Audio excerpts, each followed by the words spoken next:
শুভ সকাল বন্ধুরা, সবাইকে আমার নতুন আরেকটি ভিডিওতে অনেক ভালোবাসা। আজকে কিন্তু আমাদের এখানে বৃষ্টি পড়ছে, আর পুজো মানে বৃষ্টি। এবার তো বলেই দিয়েছে পুজোর মধ্যে বৃষ্টি হবে।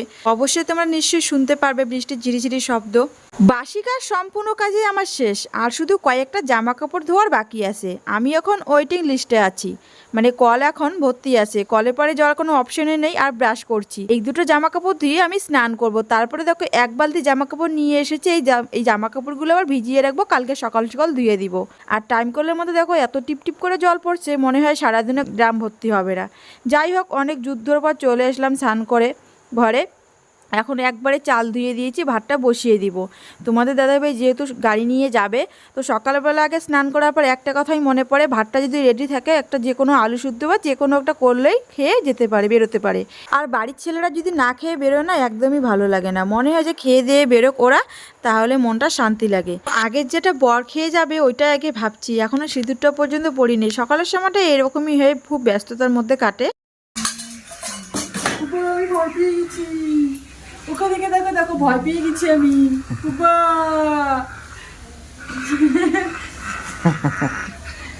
কে রে এটা?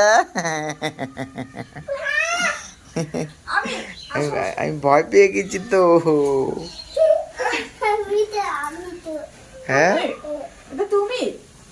আমি তো ভয় পেয়ে গেছি তোমাকে দেখে।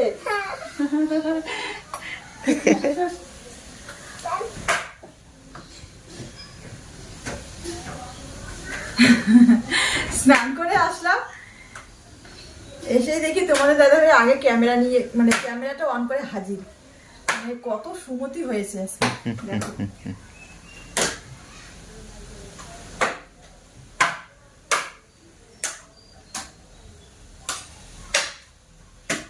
স্নান করার পর যদি সিঁদুর না পড়ি না, মনে হয় কি পড়িনি কিছু একটা মিসিং মনে হয়। এটা অভ্যাস একটা হয়ে গিয়েছে, তো সকালবেলা স্নান করে বোতলগুলো আমি জলটা ভরে নিয়ে এসেছি, ওটা ঘরে এনে রাখবে, এটাও করে না।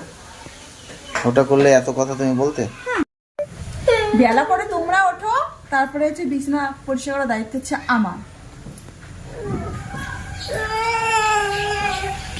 কালকে থেকে আর ঘুমাবোই না। না, ঘুমানো বন্ধ। প্রতিদিনে আমি এত জ্বালা যন্ত্রণা সহ্য করতে পারবো না। আরে বাপ রে। ছেড়ে দাও।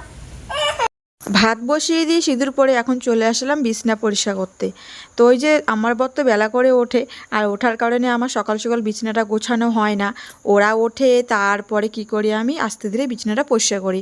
তো তোমাদের দাদাভাইকে বলছি যে তুমি আর বিছানায় শুবে না, তোমরা পরিষ্কার করো না, আর প্রতিদিন ভালো লাগে। পড়িলাম এখনই কথাটা ভাঁজ করে রেখে দিলাম, আবার নিয়ে এসে আবার ছিল পড়বে। এদের জন্য কি ঘর দুয়ার পরিষ্কার থাকে? আমার মনে হয় না যাদের ঘরে ঘরে ছোট বাচ্চা তাদের কখনোই থাকে এরকম। আমার ছেলেকে দেখো তোমরা, আমি কতবার কাঁথাটা যে ভাঁজ করে রাখছি, ও কাঁথাটা বারবার নিচ্ছে, অগোছলো করছে। আমার মনে হয় প্রত্যেকটা ঘরেই বুঝি এরকম হয়, যাদের ঘরে ছোট বাচ্চা থাকে তারা কখনোই জিনিসপত্র গুছিয়ে রাখতে পারে না। দেখো আমি কাঁথাটা দুবার ভাঁজ করে রাখলাম, ও দুবার মানে আলনা থেকে কাঁথাটা নিয়ে ও অগোছলো করে। ওর এটা প্রত্যেক দিনে এরকম করে, ও কী যে লাভ পায় বুঝতে পারি না। তো যেহেতু ও বারবার এরকম করছে, আর রাগ করে আর ওইটা কাঁথার দিকে গেলামই না, এখন আমি বিছানা নিয়ে পড়লাম। ওর পাল্লা থাকলে আমার আর কাজ হবে না, সারাদিন ওর পিছনে আমার সময় চলে যাবে। আর আমি ঘরে বেশিরভাগ একটা ভিডিও করি না, কারণ আমার ঘর সবসময় অগোছলোই থাকে। আমার ছেলেটা এত দুষ্টু, সব জিনিসে সবসময় অগোছলো করে রাখে। সারাদিনে যদি ঘরটা আমি পরিষ্কার করে রাখি না, সারাদিনই অগোছলো করবে। তাই আর রাগ করে করি না। একবার রাত্রেবেলা তোমাদের দাদাভাই যখন আসে তখনই করে রাখি। দুষ্টামির তো কোনো শেষ নেই। দেখো বারবার কাঁথা ধরে টানছে, আর বারবার গিয়ে ড্রেসিং টেবিলের মধ্যে হাত দিচ্ছে। বললাম বাবা ব্যথা হবে, এরপরে আমার কথা শোনে নেই। দেখো ও কিন্তু ব্যথা পেয়েছে, তারপরে কান্নাকাটি করলো। কি বলবো, বাচ্চারা এরকমই হয়, বাবা মায়ের কথা শোনে না, এর জন্য ওরা বিপদে পড়ে। আমরাও একসময় এরকম ছিলাম। কথা বলতে বলতে দেখো এদিকে ভাত আমার ফুটে আসছে। এখন আমি ভাতের মার পাশাবো। এখন আবার ভাত হয়ে গেলে আবার চিন্তা থাকবে আমার রান্না করার, কি থেকে কি রান্না করব। এইটাই হচ্ছে সমস্যা। তোমাদের দাদাভাই সকালবেলা গাড়ি নিয়ে যায়, একদমই সকালবেলা বাজার করতে সময় পায় না, একবার বাজার করে রাত্রিবেলা। আর সকালবেলা যদি বাজারের চক্করে পড়ে না, গাড়ি নিয়ে যেতে যেতে অনেক লেট হয়ে যায়। এই জন্য তোমাদের দাদাভাই সকালবেলা বাজারের ভাতটা নিতে চায় না, বলে আমি রাত্রেই করবো। কিন্তু রাত্রে তো ভালো ভালো বাজার পাওয়া যায় না, কি করবো।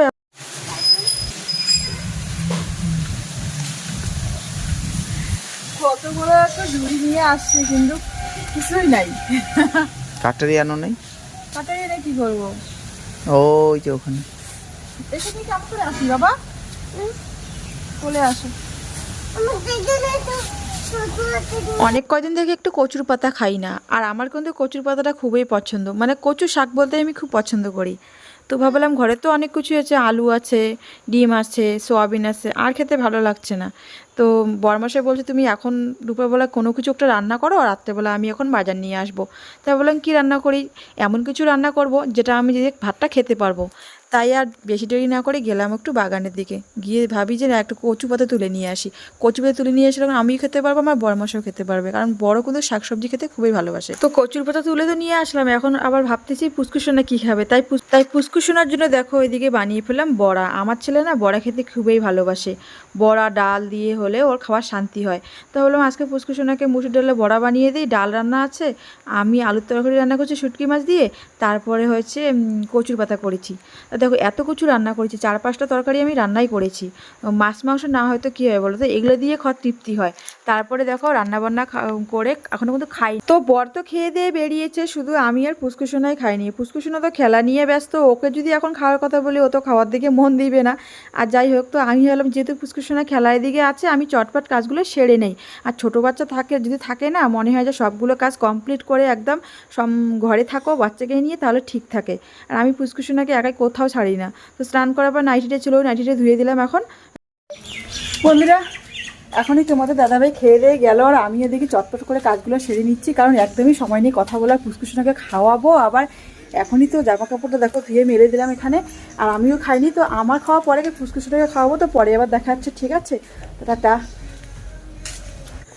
তো বন্ধুরা, আজকে ব্লগটা আমি এই পর্যন্ত এন্ড করলাম। সকালে সারাদিন কী করলাম না করলাম তোমাদের সঙ্গে শেয়ার করলাম। এখন দেখো পুষ্কুসোনা ঘুমোচ্ছে। তো ওই যে বললাম সকালবেলা স্টার্ট করি ব্লগ, কিন্তু পরে যে কখন শেষ করি আমি নিজেও জানি না, আমার হয় না। পুষ্কুসোনা আজকে সারা দুপুর ঘুমায় না, আর এখন দেখো এখন বাজে মোটামুটি রাত্রি 8টার কাছাকাছি, এখনও ঘুমোচ্ছে। আর এখন যদি ঘুমায় তাহলে কখন আবার রাত্রেবেলা ঘুমায় বলো তো? ওর তো ঘুম তো পরিপূর্ণ হয়, কিন্তু আমাদের তো হয় না না। আর ওর কারণে আমাদের ঘুম লেট হয়ে যায়, সকালবেলা উঠতে দেরি হয়ে যায়। তো যাই হোক, আজকে ব্লগটা বাড়াবো না, এখানে এন্ড করে দেবো। দেখা হবে আবার নতুন কোনো ব্লগে।